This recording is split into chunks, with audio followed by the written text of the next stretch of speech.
I probably should have left the bar when my friends did. I probably should have never walked home alone. But something in the way of a cute little brunette at the end of the bar smile slyly in my direction kept me hooked. Something about her bright yellow shirt constantly brought my attention. She might have never even meant to make eye contact at all. But then again, maybe she did. I had to stay to find out. So I told my friends goodnight and I promised to catch them the next day. I told myself I would at least say hello. I pictured 1,000 different scenarios for what might have happened next. We could leave together, we could go on a date, we could exchange phone numbers, we could even have a pleasant enough conversation. That utterly ended in my rejection. But even talking to her would have been a wild achievement for my woefully undeveloped ego and painful shyness.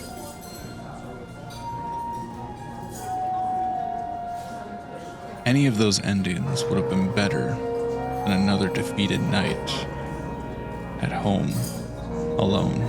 Of course, it didn't matter because I choked. I sat at the bar and tried not to stare. I tried not to look weird, but then I started to think so much about trying not to look weird that it looked weird, you know? I bought a round of 6 shots for her and her friends. When the bartender asked me who they were for, I panicked and said me. So he brought them to me, 6 shots. Then he left to help another customer while my social anxiety screamed obnoxiously. One of the 4 friends caught me looking at them and shot a skeptical glance across the bar.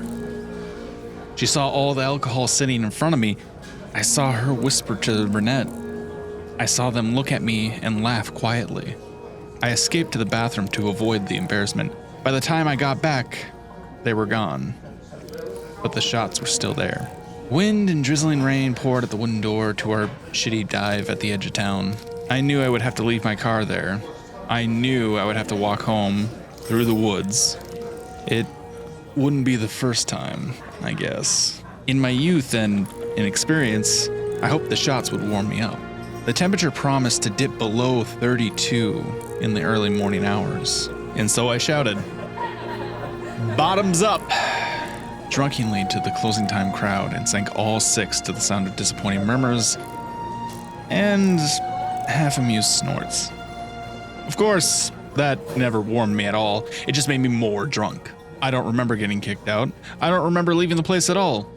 The next path my memory places me is on the path through Bayview Woods, in the rain, by myself. Thousands of trees sat between my home and the bar. Their roots tied together like the twisted electrical trees in your house. Boy Scouts had removed the undergrowth months before, but nobody could prevent the jagged roots from sticking out and catching careless feet. I stumbled a few times, on more than one occasion. I fell on my face. The rain had turned to sleet at that point, and I tried my best to shield it with the back of my jacket pulled over my head. The dirt on the clean green path quickly turned to mud as my feet sunk and slurped unhappily. It took me too long to realize that I had lost the path. Landmarks suddenly appeared unfamiliar. I stared through the endless array of oak and pines, trying to figure my way back. The weird weather started to fog my glasses, but somewhere in the distance, the color yellow jumped out through the woods like the sorest of thumbs. I saw the girl from the bar standing about 20 feet away in the rain and wind and whatever else. She was standing absolutely still. In my inebriated state, I called out to her immediately. I temporarily forgot the collapse in confidence only 20 minutes prior. "Hey, what are you doing here?" She started to turn slowly, and so I kept talking. "Ma'am, there are bears and wolves in these woods.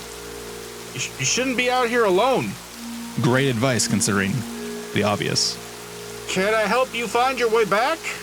She didn't reply. I walked closer to the yellow jacket in the distance. My glasses blurred so badly I had to take them off. That, combined with the lack of light in these deep woods, made it almost impossible for me to see anything. "Are we back on the path?" I think I'm a bit lost myself. The girl stared at me oddly. My instincts scratched the itch and groan. I was close enough now to see the look of utter boredom and amusement in her pale blue eyes. That was a weird thing to see, given the circumstances. She stared quietly for what felt like the entirety of 5 minutes. I was not sure what to do. I could walk away. I could keep talking and try to guide her back towards safety. But something in the way this girl looked at me made me feel just uncomfortable. Then she did something even more odd. She lowered herself to her knees and started to use her hands as legs. I tried to ask what the fuck she was doing. I tried to ask her to stop, but my words turned into slurs, and I backed up from her the same way a dog might analyze an approaching threat. The girl said nothing.